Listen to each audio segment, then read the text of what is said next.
Vamos ouvir a palavra de Deus? Quem está com expectativa de ouvir a palavra de Deus hoje?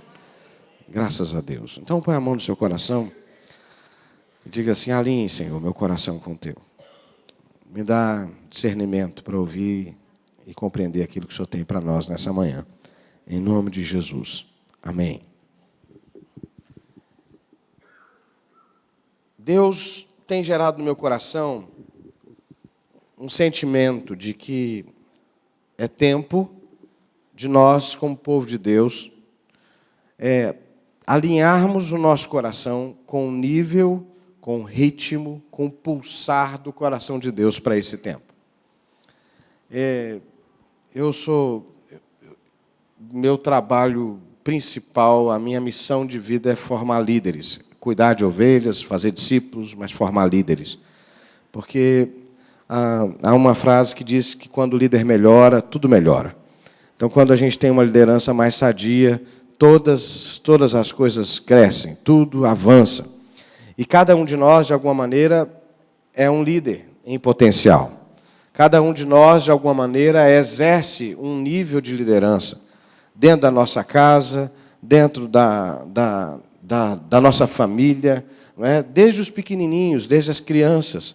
Outro dia eu tive uma experiência com a Isabela, com a minha filhinha de 9 anos, que mostra um pouco dessa tendência de cada um de nós de ter opinião, né?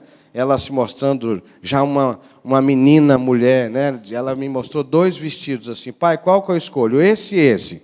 Aí eu falei assim: esse aqui tá legal, filha. Qual que você acha que ela escolheu? Exatamente. Quando eu vi, eu falei assim: meu Deus, já? Né? Porque cada um de nós, de alguma maneira, nasce com a possibilidade inata de tomar decisões. Sabe? De tomar decisões. Mesmo que a gente conte com a opinião dos outros, com a influência dos outros, cada um de nós já tem dentro de si o potencial de tomar decisão. E na medida que a gente toma decisão, a gente interfere na nossa vida, na vida das pessoas que estão à nossa volta, na cidade, nas situações da nossa vida.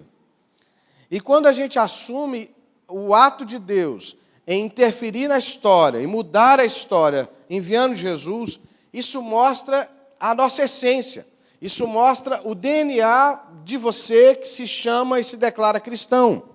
E eu quero exatamente começar, na verdade essa será uma série de mensagens no mês de dezembro, Natal, Deus mudou o curso da história. Nós vamos pensar nisso, nesse ato extremo de Deus, de trazer Jesus para nascer, como uma alavanca, como uma chave que ativa para você viver o mesmo tipo de mudança que Deus provocou na terra. E para isso, eu queria que você acompanhasse comigo. Eu não vou fazer a leitura completa do texto, mas no Evangelho de Mateus, nós vamos ler alguns versículos do capítulo 1. Mateus, capítulo 1, diz assim: livro da genealogia de Jesus Cristo, filho de Davi, filho de Abraão. E logo de cara você já tem 2 referências muito fortes. Genealogia de Jesus, filho de Davi, filho de Abraão. E vai começar a apresentar a genealogia de Jesus. Abraão gerou Isaque, Isaque gerou Jacó, Jacó gerou Judá e os seus irmãos, Judá gerou Pérez e Zera, e aí vai. No versículo 17, vai dizer assim: assim, todas as gerações, desde Abraão até Davi, são 14. Desde Davi até o exílio na Babilônia, 14 gerações. E desde o exílio da Babilônia até Cristo, 14 gerações. O nascimento de Jesus Cristo foi assim: Maria, a sua mãe, estava comprometida para casar com José, mas antes de se unirem, ela se achou grávida pelo Espírito Santo. José, com quem Maria estava para casar, sendo um homem justo e não querendo envergonhá-la em público, resolveu deixá-la sem que ninguém soubesse. Enquanto ele refletia sobre isso, eis que lhe apareceu em sonho um anjo do Senhor, dizendo: José, filho de Davi, Não tenha medo de receber Maria como esposa, porque o que nela foi gerado é do Espírito Santo. Ela dará à luz a um filho e você porá nele o nome de Jesus, porque ele salvará o seu povo dos pecados dele. Ora, tudo isso aconteceu para se cumprir o que foi dito por meio do profeta: eis que a virgem conceberá e dará à luz um filho, e ele será chamado pelo nome de Emanuel. E Emanuel significa Deus conosco. É interessante perceber que Mateus, que é um evangelista que escreve para judeus cristãos, ou seja, para novos convertidos do judaísmo ao cristianismo, Mateus, que tem uma visão da história da revelação, e por isso ele trabalha com Abraão, por isso ele trabalha com o nome de Davi, por isso ele trabalha com Isaac, Jacó. Ou seja, Mateus sabe, conhece de alma que o nascimento de Jesus não é um ato estanque, não é uma coisa assim que Deus joga e cai de paraquedas na terra. Que, na verdade, houve um processo geracional de fé e de aliança com Deus. Houve um processo geracional de fé e de aliança com Deus. O texto vai falar do versículo 1 ao versículo 17, de 13, assim, de 3 ciclos de 14 gerações. 3 ciclos de 14 gerações. E em cada um desses ciclos você encontra nomes estratégicos. Em cada um desses ciclos você encontra pessoas que, durante a sua geração, assumiram um protagonismo na história. Ou seja, nesse ato de ruptura que Deus faz, onde Jesus se torna homem, nós vamos falar disso daqui a pouco, Deus preparou esse ambiente através de 3 ciclos de 14 gerações. A gente poderia procurar rapidamente aqui alguns nomes. Por exemplo, você tem Abraão, você tem Isaac, você tem Jacó, você tem Judá, você tem Arão, você tem Raabe. Você vai encontrar depois o nome de Josias aqui no versículo 11. E você vai encontrando nomes que alguns não cumpriram o seu papel. O livro de Reis, o livro de Crônicas, vai mostrar que a gente que perde a linha da promessa nas gerações que antecedem a Jesus. Mas você vai encontrar aqui nome de pessoas, de indivíduos, de homens e de mulheres, pessoas prováveis e improváveis.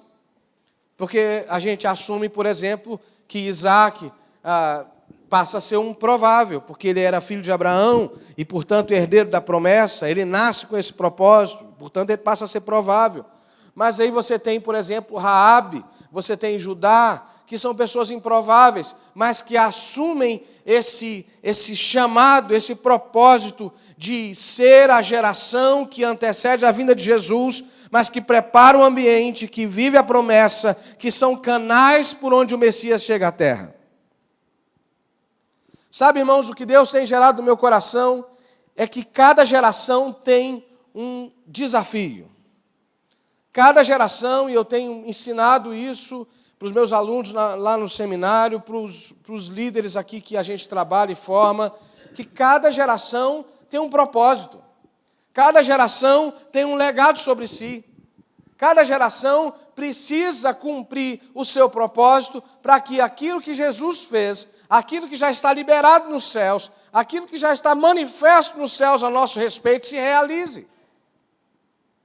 É interessante que, às vezes, como acontece na sociedade, na nossa vida familiar, há gerações que se alimentam do esforço de um patriarca, de um homem, de uma mulher que Deus levanta há 2 gerações, e às vezes 2 gerações passam usufruindo das riquezas, do trabalho, do esforço de alguém que viveu há 100 anos atrás. E aí, quando chega o momento das novas gerações, essa nova geração precisa começar tudo de novo. Tudo de novo. Infelizmente, a nossa cidade tem um showroom de coisas assim. De propriedades, de bens que estão desmontando, porque as gerações atuais não aprenderam com as primeiras gerações a produzir riquezas. Não aprenderam nós temos infelizmente, não só na nossa cidade, mas em toda a família, nós temos uma geração de herdeiros que não aprenderam a se tornar sucessores. De herdeiros que aprenderam simplesmente a comer o que alguém um dia conquistou para eles. Por exemplo, quando eu penso na minha posição como pastor, em alguns lugares por onde eu passei, eu tive a responsabilidade de ser aquele quem Deus usou para levantar o patrimônio, para construir o templo, né? Lá em Guararapes eu tive esse papel, mas aqui, por exemplo, eu não coloquei um tijolo nessas paredes aqui, nem os meus dízimos, nem minhas ofertas, nem essas cadeiras que a gente está sentado. Uma geração anterior pagou um preço alto para que nós tivéssemos esse conforto que nós temos aqui hoje. E eu penso que o mínimo que eu devo fazer, como geração atual, é ir além. E nós temos feito isso. A gente procura todo ano honrar, manter, deixar em ordem. Mas vai chegar um tempo que essa estrutura não vai nos comportar mais. E o caminho que nós achamos é de multiplicar igrejas ao longo da cidade. No sentimento de que uma maneira de honrar as gerações anteriores é indo mais longe do que elas foram. Não é isso que você espera dos seus filhos? Não é isso que você espera que as próximas gerações possam ir mais longe do que a gente já foi? E para eu viver a bênção e o presente que o Natal traz para mim, eu preciso me atenar que Deus usa pessoas. Você pode dizer comigo? Deus usa pessoas. Em cada geração é preciso que se levante homens e mulheres dispostos a assumir o protagonismo na história, dispostos a dizer assim: eu vou viver o melhor, eu vou fazer o melhor, eu vou honrar a aliança que meus pais fizeram com o Senhor, eu vou honrar as promessas que Deus fez para mim. Eu e a minha casa serviremos ao Senhor, eu e a minha casa viveremos o melhor de Deus. É muito bom receber herança, mas é muito melhor ser sucessor. É muito melhor ser sucessor. Porque quem é apenas herdeiro não tem nada para frente, só tem o que ficou para trás. Quem é sucessor toma a herança como primeiro patamar de uma nova conquista, de um novo nível de conquista, de um novo nível de influência, de um novo nível de transformação. A Bíblia fala de que, aliás, os estudiosos dizem que Atos dos Apóstolos é um livro inconcluso. É um livro que não se fechou ainda. Porque novos apóstolos, novos discípulos, novos heróis da fé vêm se levantando ao longo das gerações. Sabe, irmãos, o Natal é um tempo em que Deus diz assim: a história, ela caminha para uma direção. A história caminha para a plenitude. Todos os historiadores, quando vão falar de Jesus, dizem assim: na plenitude dos tempos, Jesus nasceu. E na plenitude dos tempos, Jesus voltará. E só vive essa dimensão da plenitude dos tempos quem entende o seu papel na história. Quem se percebe num lugar estratégico da história. A gente tem uma série de pessimistas que descrevem esse tempo da igreja no mundo como um tempo difícil, porque olha para a Europa, olha para os Estados Unidos, mas está olhando para uma geografia antiga, porque, infelizmente, as gerações atuais agora estão se despertando, mas as gerações do último século não souberam honrar a herança que receberam, na sua maioria. Mas Deus, a partir da América Latina, da Ásia, da África, Deus está levantando um movimento de avivamento no mundo, e o cristianismo está vivendo um dos momentos mais poderosos da sua história. A gente não tem conhecimento disso porque a gente olha em volta e a gente tem uma predileção por coisa ruim. A gente olha para a igreja que não é igreja de verdade, a gente olha para a igreja que é a igreja da moda, a gente olha para os chamados cristãos que dão mau testemunho, mas é porque quem vive coisa boa não fica fazendo propaganda de si, não tem tempo para isso, faz propaganda de Jesus e se envolve com ganhar vidas para Jesus, e por isso que a gente não vê. Mas o cristianismo vive um dos momentos mais empolgantes da sua história. E pela graça de Deus, a nossa igreja é parte disso. Nós estamos conectados nisso. Nós queremos viver o avivamento e a colheita que há para a nossa geração.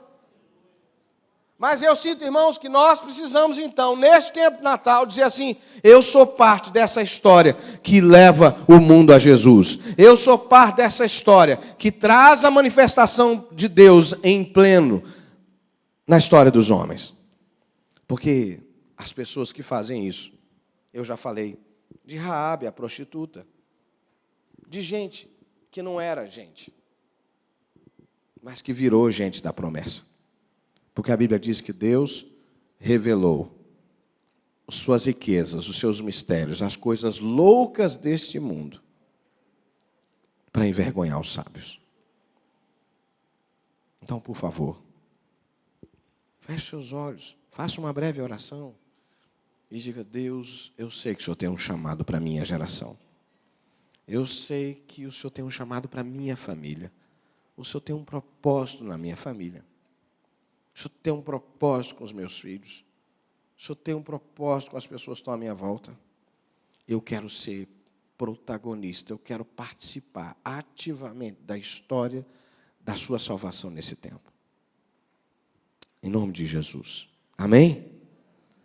Uma outra coisa que me chama a atenção nessa história do nascimento de Jesus é que esse Natal, esse evento, eu usei uma palavra típica do empreendedorismo outro dia aqui, e eu vou insistir nela, porque é um neologismo, é uma palavra nova, mas carregada de sentido, né? O Natal como esse momento disruptivo, esse momento que insere um novo ciclo na história. A história está caminhando numa direção, está se movendo de uma direção, e de repente ela produz um ciclo como numa espiral. Imagine uma espiral. Né? Um espiral que está vindo e de repente ele faz vupt, e começa a rodar com um poder de alcance muito maior. É isso. E Natal é isso.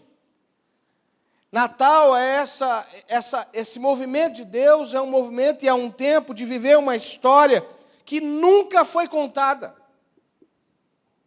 Uma história que nunca foi contada.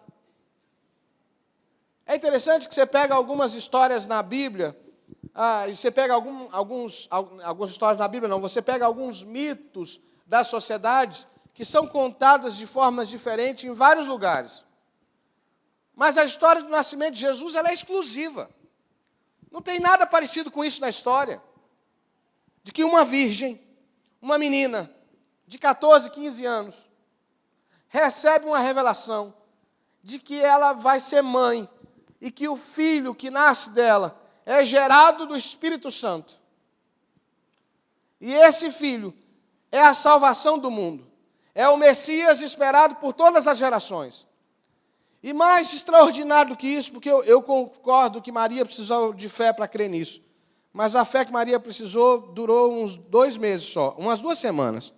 Porque eu imagino que a partir da 3ª, 4ª semana, Maria não precisava tanto de fé mais, porque ela começou a sentir os efeitos da gravidez. Mas mais extraordinário do que isso, e ela sabia que nada tinha acontecido, que ela não tinha tido relação com ninguém, é José acreditar. Esse, para mim, é um negócio extraordinário. É José que tem uma visão, que tem um sonho, e Deus fala com ele, olha, honra a sua mulher, honra a sua noiva, porque, na verdade, Maria é isso, ela está empenhada, comprometida com José, honra a sua noiva, porque o que está no ventre dela é gerado do Espírito Santo, e é o cumprimento de todas as promessas. E sabe o que José faz? José acredita, irmãos. José acredita. Abraça Maria e tira Maria dali. Maria vai para a casa de Isabel, fica lá um tempo, e depois José, não foi fácil tomar essa decisão, a Bíblia não dá esses detalhes. A gente conhece a história, foi cantada aqui, de que não houve lugar em Belém. Provavelmente não houve lugar em Belém quando Jesus foi para nascer, porque os parentes de José não quiseram receber Maria dentro da casa deles. Porque na cultura oriental é uma honra hospedar. É uma honra hospedar. Mas José não teve onde hospedar. E não foi porque ele foi lá no Booking, porque ele foi lá no hotel urbano e estava tudo lotado. Não, não foi. Porque naquela época você se hospeda na casa de parente e de amigo. Ninguém quis receber José e Maria. E a única coisa que sobra para eles é o curral. Porque o ato de fé deles é um ato extremo. E todas as vezes que em Deus você escolher viver o que ninguém nunca viveu, você vai causar problema. As pessoas vão ter dificuldade de admitir. As pessoas vão dizer assim, está inventando moda agora? A gente já anda para frente, né, desde que o mundo é mundo, e agora você resolveu fazer de uma forma diferente? Mas é isso. Natal e esse ato extremo de Deus é uma forma de Deus dizer que Ele é Deus que faz coisas novas. E eu, sinceramente, irmãos, não acho que Deus fez coisas novas há 2000 anos atrás. Eu creio e eu vivo entendendo que esse é o modus operandi de Deus. Do mesmo jeito que Deus interrompeu e criou um ciclo novo na história, fazendo nascer Jesus, o tempo inteiro Deus está criando ciclos que nós nunca vivemos. E tudo que a gente precisa é de fé para abraçar o que Deus está fazendo. De fé para se envolver naquilo que Deus está fazendo. Porque esse é o modus operandi de Deus. Ou você acha que não seria mais fácil Jesus vindo do céu em glória, com os anjos tocando trombeta, né? E cantando, chegou o Messias, vamos todos ver o Messias, e o céu se abrindo lá no início, não era mais fácil? Por que Deus resolve se revelar através da história? Por que Deus resolve que o seu filho vai ser descendente de Davi? Davi fez tanta coisa complicada. Meu Deus! Por que Deus resolve que Jesus é descendente de Jacó, o usurpador? Por que Deus resolve que Jesus vai ser descendente de Raabe, a prostituta? Porque é assim, Deus resolveu contar e se revelar na história. De pecadores como eu e você, mas pecadores que são iluminados, que têm o seu entendimento iluminado, os seus olhos abertos e creem e dizem assim, eu era cego, mas agora eu vejo. E por isso eu abraço essa fé, por isso eu me envolvo nessa fé, por isso eu estou disposto a viver e fazer coisas novas, para que venha o reino de Deus nessa terra. Amém, irmãos? É tempo de viver uma história nunca contada. Nunca contada. E por fim, porque a gente está só começando, como eu disse, essa vai ser uma série de mensagens que nós vamos caminhar em dezembro até o Natal. É tempo dos céus se encontrarem com a terra, numa exuberância de graça e verdade. Porque é isso que João vai dizer. O Verbo se fez carne e habitou entre nós, cheio de graça e verdade. E nós vimos a sua glória, glória como do unigênito do Pai. A Bíblia é muito clara, quando Maria recebe a revelação, o anjo diz, eis que a virgem conceberá e dará à luz a um filho, e ele será chamado pelo nome de Emanuel, que significa Deus conosco. Essa é uma história que toca a minha vida. Porque, ao mandar Jesus, Deus tomou uma das decisões mais radicais que a gente pode imaginar. A morte de Jesus é um ato extremo. Mas, para mim, mais extremo do que morrer é nascer. Porque quando Deus resolveu mandar Jesus, Deus admitiu que Ele mudaria o que é imutável. Deus resolveu assumir para sempre uma mudança na Trindade. A partir do nascimento de Jesus, Deus estava resolvendo que ia se identificar com a Trindade, com a humanidade de uma forma irreversível. Irreversível. Porque agora Deus se tornaria homem. E por que é irreversível? Porque quando ele morre e ressuscita, ele volta para os céus homem. Revestido de toda a sua glória, mas homem. Como é que é o nome da segunda pessoa da Trindade? Hein? Jesus. E Jesus é nome de quê? De homem. Não é? Você fala do Pai, você fala Deus Pai. Tem nome? Não. Você fala do Espírito Santo, tem nome? Não. A gente não consegue, dentro dos padrões humanos, falar do Pai e do Espírito. Mas Jesus é familiar para a gente, não é? Não é porque há diferença na Trindade, eles são todos todo-poderosos, onipresentes, oniscientes. Não estou inventando heresia aqui, pelo amor de Deus. Não vou dar trabalho para o pessoal da escola dominical. Mas é um homem que está no céu. Deus se fez homem plenamente. E esse homem é plenamente Deus. Se de uma forma a Trindade mudou, a humanidade também mudou. Porque agora, dentro do nosso DNA, aquilo que era, nós fomos formados imagem e semelhança de Deus, mas agora há um homem que é plenamente Deus. E que se torna a conexão eterna de salvação para a humanidade. É a conexão eterna de encontro do homem com Deus. É uma forma redundante, poderosa, de Deus dizer que não abre mão da humanidade. Ele não abre mão da humanidade de tal forma que Ele se fez homem. Ele eternizou o homem. Se Deus quiser acabar com a humanidade na face da terra, não dá mais. Porque tem um homem que é inacabável, que é indestrutível, que é eterno, e o nome dele é Jesus. Ou seja, Deus fez uma aliança irrevogável com a humanidade ao se tornar Jesus, o Cristo, o homem, o Filho de Deus. E Natal é um tempo de eu dizer assim, meu Deus, que amor é esse? Que graça é essa? Que eu, tão miserável, tão pecador, que uma raça tão complexa como é a humanidade, é redimida de forma tão extraordinária, é redimida de forma tão poderosa. Que graça é essa? Sabe, queridos, Natal é tempo de você e eu discernirmos que Deus olha para mim e para você com um interesse absurdo, extraordinário, e que a aliança que Ele tem comigo, com você, é uma aliança que o levou até as últimas consequências.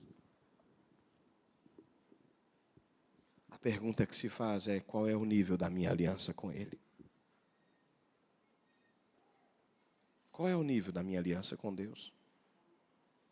E por isso esse tempo é um tempo de nós revermos a nossa aliança com Ele e decidirmos em Cristo que nós faremos valer a pena o nascimento, a vida, a morte e a ressurreição de Jesus. Que na minha vida vai ser céus na terra todo o tempo. Quem quer ser casa de Deus aqui?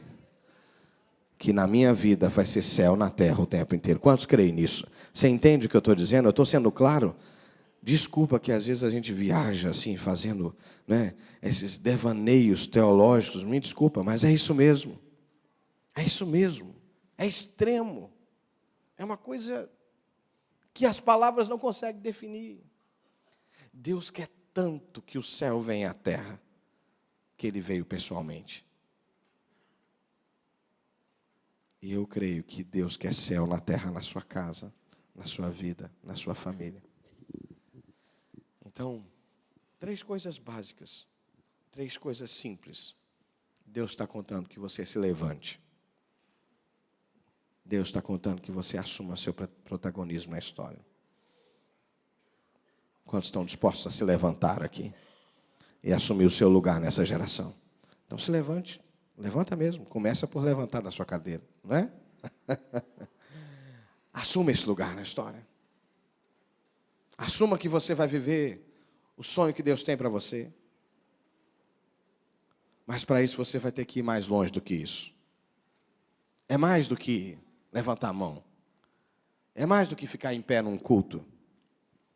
É você decidir que você está disposto a viver o que você nunca viveu.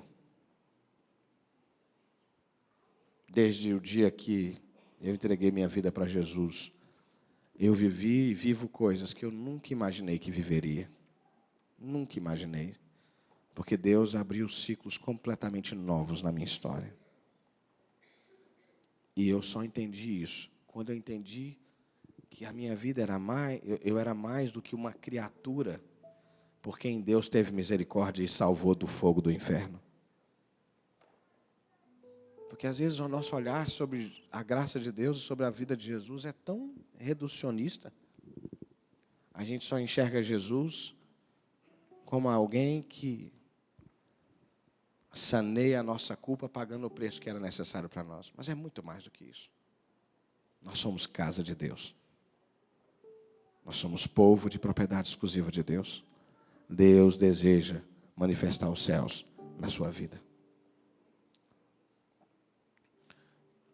Nós vamos orar. Eu não sei se eu consigo ser claro com você, como é clara essa mensagem no meu coração. Eu não sei para você, mas para mim essa mensagem é um soco no estômago. Sabe? Para mim essa mensagem é um soco no estômago. Porque a gente está tão inclinado num tempo humanista ao extremo, que tudo que a gente espera é que os céus nos sirvam. Que Deus nos ajude a cumprir as tarefas que nós temos para cumprir. E eu trago de novo essa cena. Apaga a luz daqui, por favor. Eu gosto demais dessa imagem. Essa é a imagem de um filme, O Nascimento de Jesus. Eu já vi esse filme algumas vezes. É um dos melhores filmes do nascimento de Jesus. Porque a gente idealizou aquela ideia do presepinho, né, do presépio arrumadinho, a vaquinha torcendo para que tudo dê certo. Mas foi um aperto. Foi um aperto para José, dentro de uma caverna. Um homem, imagine você, varão, sua esposa chegando a hora de dar à luz, e você não tem nada direito. Esse filme mostra José assim desesperado, ele corre e vai lá fora. Me ajuda aqui, minha mulher vai ter bebê, eu não sei o que fazer, me ajuda aqui. E ele acha alguém que vai e ajuda. E lá dentro da caverna está acontecendo uma coisa estrondosa. É simples, é singelo. Você lembra o nascimento do seu filho? Com todo aparato médico. Aqui é simples, é singelo. Mas a história nunca mais será a mesma. Porque Jesus nasceu. Porque Jesus nasceu. Eu não posso olhar para esse evento com um olhar de já te vi. Porque toda hora que eu olho para esse evento, tem revelação vindo daí.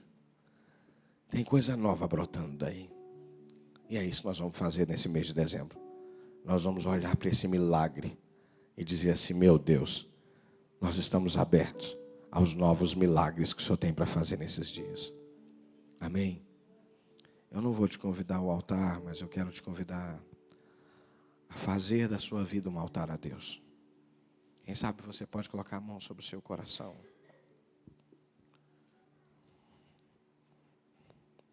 Para que esse Natal seja disruptivo mesmo. Seja um tempo de mudar o curso da sua história. Seja um tempo de abrir um ciclo nunca visto, vivido, experimentado. Ah, Jesus, nós estamos abertos a isso. nós estamos abertos ao teu querer. E nós te clamamos nessa manhã de Santa Ceia. Nessa manhã onde nós nos reunimos para celebrar a vida de Deus. Nós nos dispomos a assumir o nosso lugar na história.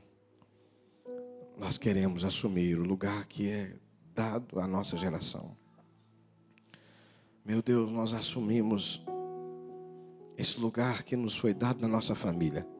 Nós não queremos ser apenas herdeiros. Dá-nos o caráter de sucessores. Dá-nos o caráter de homens e mulheres que vão viver aquilo que tem de missão, de propósito para a sua vida, para o seu tempo. Porque há um chamado para esse tempo. Há um chamado, há um propósito para esse tempo. Dá-nos a coragem de fazer coisas novas. Para que 2020, essa nova década, seja diferente. A gente precisa de uma atitude diferente. De uma coragem nova. De uma fé mais encorpada. De uma ousadia destemida de dizer: sim, Senhor, se essa é a tua palavra, se esse é o teu propósito, nós vamos viver. E da expectativa de viver os céus na terra. Ah, como nós queremos isso. Porque nós sabemos que o nosso esforço nada pode fazer. Mas se os céus tocarem a terra, meu Deus, coisas grandes acontecem. Coisas extraordinárias acontecem. Então, Deus, que nesses dias de dezembro, os céus toquem a terra. Mas não de maneira esporádica. Que seja como foi com Jesus.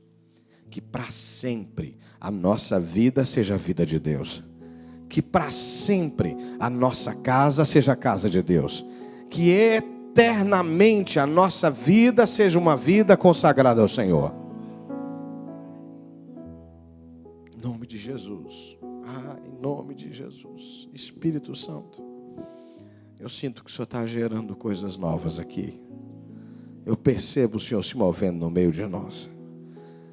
A gente ainda não tem ideia do que o Senhor está fazendo, mas eu vejo o Senhor fazendo. Eu vejo pelos olhos da fé, chamados sendo despertados, ativados. Homens e mulheres de Deus sendo levantados para cumprir um propósito dessa geração. No seu trabalho, como pai, como mãe, como chefe de família, como líder, como empreendedor, como funcionário de uma empresa, como alguém, como profissional liberal, como alguém que nessa sociedade foi plantado para fazer diferença. Eu vejo as tuas mãos sobre o teu povo hoje. Em nome de Jesus, que venha poderosa graça sobre nós. E que nós possamos dizer: Emanuel, Deus está conosco. Deus está conosco. Você pode dizer comigo? Deus está conosco. Em nome de Jesus, o Rei dos Reis, o Senhor da história. Aleluia. Graças a Deus. Amém. Você pode aplaudir o Senhor pela graça dele.